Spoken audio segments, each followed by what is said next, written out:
মাত্র চিংড়ি মাছটা নিয়ে এলো। এই চিংড়িটা দিয়ে আজকে রান্না করব। কি করব বলো তো, তোমরা কমেন্টে জানাও তো এটা দিয়ে কি করা যায়। তো আজকে কোনো কিছু সবজি ছিল না, একটু ভাবলাম যে বাজারে যাব। এই যে পুরোটা বাজার যাব।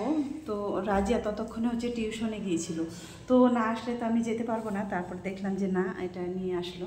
তো চলো তোমাদেরকে ব্যাক ক্যামেরায় দেখাই। একটু রান্না করার জন্য হচ্ছে মোটামুটি যেহেতু 9-10টা বেজেই গেছে, আর রিয়ার তো শরীর খারাপ, ও কদিন ধরে কিছু খায়ও নি, উঠেও নি, বিছানায় শুয়ে আছে, এত শরীর খারাপ, দুর্বল। তো তারপরে দেখলাম যে কি রান্না করব। ভাবলাম রাজিয়া তো পড়তে গেছে, টিউশন গেছে, তো ভাবলাম যে ও আগে টিউশন থেকে আসুক, তারপরে হচ্ছে বাজারে যাব। কিন্তু তারপরেই দেখলাম যে না, একটু রিয়ার যেহেতু শরীর খারাপ ছিল ওই জন্য দেখতে এসেছিলো। তারপর দেখলাম চিংড়ি মাছ, আর ওই যে এই দইটা নিয়ে আসছে, একটা মিষ্টি দই। আবার মিষ্টি দইটা একটু পছন্দ করে খেতে। তো চলো তোমাদেরকে ব্যাক ক্যামেরায় দেখাই। এটা হচ্ছে চিংড়ি মাছটা। এটা মনে হচ্ছে নদীর চিংড়ি মাছ, মানে কালারটা একটু সাদা, আর যেটা দেশি হয় ওটা একটু কি বলতো কালচে টাইপের হয়। চিংড়ি মাছটার দাম প্রচুর, কিন্তু তারপরেও অ্যালার্জির জন্য অনেকেই কিন্তু খেতে পারে না, তাই না? এই মাছটাই ছোটোবেলা আমার খুব ফেভারিট ছিল। তবে কি বলতো, দেশিগুলা খেতাম, আমাদের যেমন বিল আছে ওই বিল থেকে ধরে খাওয়া। আর এটা হচ্ছে এই যে মিষ্টি দই। তো দেখি ও কখন খায়, এখনও তো উঠেনি, শুয়েই আছে চুপচাপ। তো ওই চিংড়ি মাছটা করব, আর হচ্ছে এই যে ওই দিনের যে সবজিগুলো এগুলো আছে এগুলা দিয়ে সেদিনের মতো একটা ঘন্ট করব। তো চলো, পেঁপেটা তো বন্ধুরা তারপরে চলে এলাম সবজি কাটতে। সবজি কাটার জন্য এসে দেখছি ওই কালকে যে পেঁপেটা ছিল অর্ধেকটা রেখে দিয়েছিলাম, একটা অবশ্য এখনও গোটা আছে, দুটো এনেছিল। তো অর্ধেক পেঁপেটা আর লাউ ডাঁটা আর পুঁই শাকের ডাঁটাগুলো দিয়ে একটা ঘন্ট করব আজকেও। তো চলো বসে বসে এটাই হচ্ছে কেটে নিচ্ছি। তো ভাবলাম আজকে আর বাজার যাব না, কালকেও যাব না। রিয়ার শরীরটাও খুব একটা ভালো না, খুবই অসুস্থ লাগছে। আর এমনিতে ও কটা দিন ধরে অসুস্থ আছে। চলো আজকে ভাবছি পুরো ঘর তোর একেবারে নতুন করে চকচকা করব। তো বাজারে যেহেতু যাব না, তো সকাল সকাল আজকে এটাই প্ল্যান করলাম। চলো, বেশ কিছুদিন হয়ে গেল উপরে পাখাটা মোছা হয়নি, আর বিছানার বেড কভার সিটগুলা হচ্ছে কি বলতো, কভারগুলো হচ্ছে কাছাকাছি কটা দিন হয়নি। তো ভাবছি আজকে ঘরে বসে থেকে পুরো বাড়িটা একেবারে ঝকঝকে ক্লিন করে নেব নতুনের মতন। হচ্ছে এইগুলাও বেশ কটা দিন ধরে এই যে বর্ষা বৃষ্টি হয়ে যাচ্ছে, সমস্ত কিছু যেন স্যাঁতস্যাঁতে হয়ে গেছে, কেমন একটা গন্ধ ছাড়ছে। যেহেতু সকাল সকাল রোদটা দিয়ে দিয়েছে, তো তাই ভাবলাম চলো সমস্ত কিছু রোদে দিয়ে আসি। রোদে দিলে যে কোনো কাপড়, বিছানার যে নিচের যে বেড কভার আছে, গদি টদি আছে, এগুলো যদি রোদে দাও তাহলে একটু নিজেকেই একটু পরিপাটি মনে হয়। তো আজকে ভাবলাম সকাল সকাল রোদটা উঠেছে, সবার প্রথমে দিয়ে দিলাম। যেহেতু এগুলা বের করে দিলাম, তারপরে দেখো খুব সুন্দর একটা আকাশ, রোদও দিয়েছে মোটামুটি ভালোই। তবে এই রোদে কিন্তু শুকিয়ে যাবে। তবে একটা জিনিস তোমরা বুঝতে পারছো কি না জানি না, আশ্বিন মাসের মোটামুটি অর্ধেক দিন শেষ হয়ে গেল, এবার কার্তিক মাস পড়তে যাচ্ছে। তাতেও কিন্তু বর্ষা এই বছরে আর যেতে চাইছে না কিছুতেই, তাই না? সমস্ত কিছু ভেজা, কাপড় চোপড়, বাড়ি ঘর স্যাঁতস্যাঁতে হয়ে আছে। আমাদের কথা না হয় ছাড়ো, আমরা না হয় ওপরে থাকি, সেরকম একটা সমস্যা নেই, কিন্তু যারা দেখো মাটির বাড়ির নিচে আছে, চাষবাস, এই সমস্ত কিছুর কতই না ক্ষতি হচ্ছে, তাই না? তারপরে আবার নর্থ বেঙ্গলে শুরু হয়েছে বন্যা। সত্যি খবরগুলো দেখে দেখে খুব খারাপ লাগছে। অনেকের বাড়ি জলের তলায় তলিয়ে গেছে, কত মানুষ মারা গেছে, তারপরেও কত মানুষ সত্যি না খেয়ে আছে। এগুলো দেখার পরে খুব খারাপ লাগছে।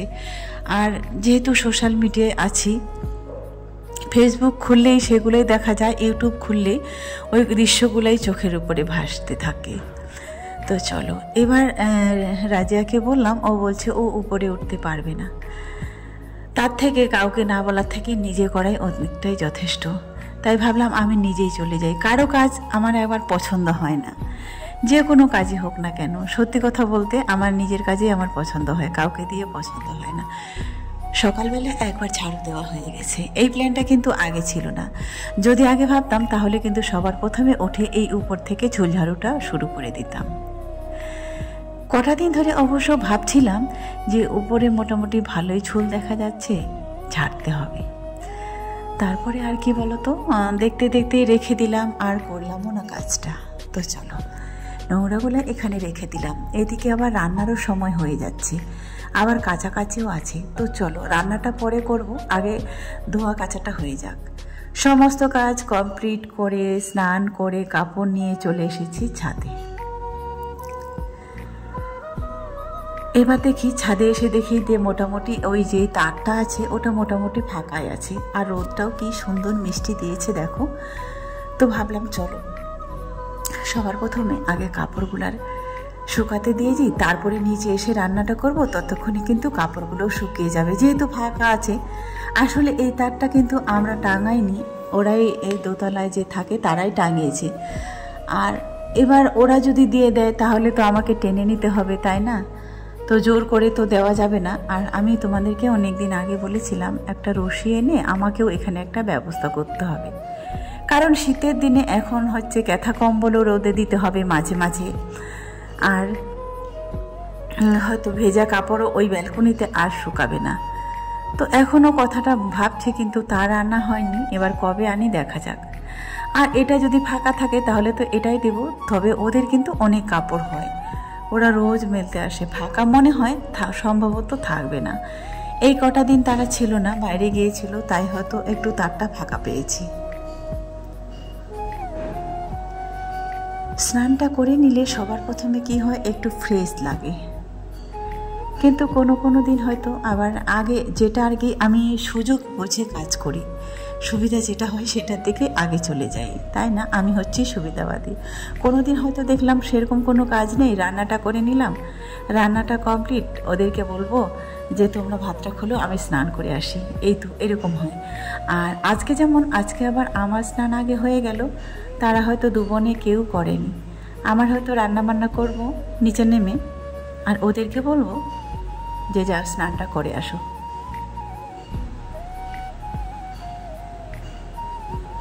রেজিয়া তো সোজা যাব, সোজা গিয়ে আগে ওখানে রান্নাটা করব নিচে নেমে। সবজি তো অবশ্য সকাল সকাল কেটে দিয়ে চলে এসেছি, আর এখন গিয়ে শুধু রান্নাটা করব। বন্ধুরা, কাপড়গুলো দিয়ে গেছিলাম, সেগুলো কিন্তু নিয়ে যায়নি। চারিদিকে এত মাইক বাজছে, কীর্তন হচ্ছে, জানি না ভয়েসটা রাখতে পারবো কিনা।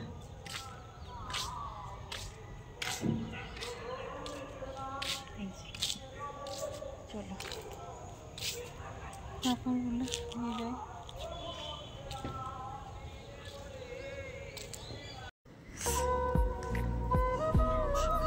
তারপরে বন্ধুরা, রান্নাবান্না খাওয়া দাওয়া সমস্ত কিছু কমপ্লিট।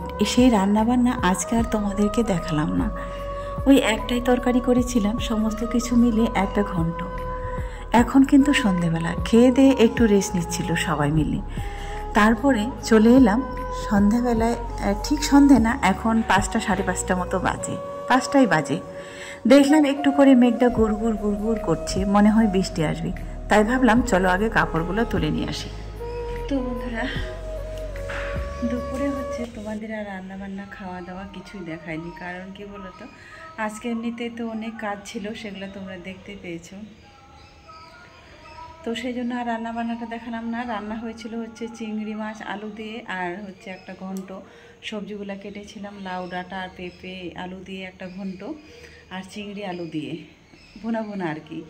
তো রান্নাটা তোমাদেরকে দেখাতে পারিনি, এই জন্যই পুরো ঘরগুলো আজকে উপর থেকে মানে ঝাড়ু দিলাম, ঝুলটুল যা ছিল সমস্ত কিছু, পাখাটা পরিষ্কার করলাম, সমস্ত কিছু পরিষ্কার করে এই যে কাচাকাচি করে স্নান করে খেয়েছি।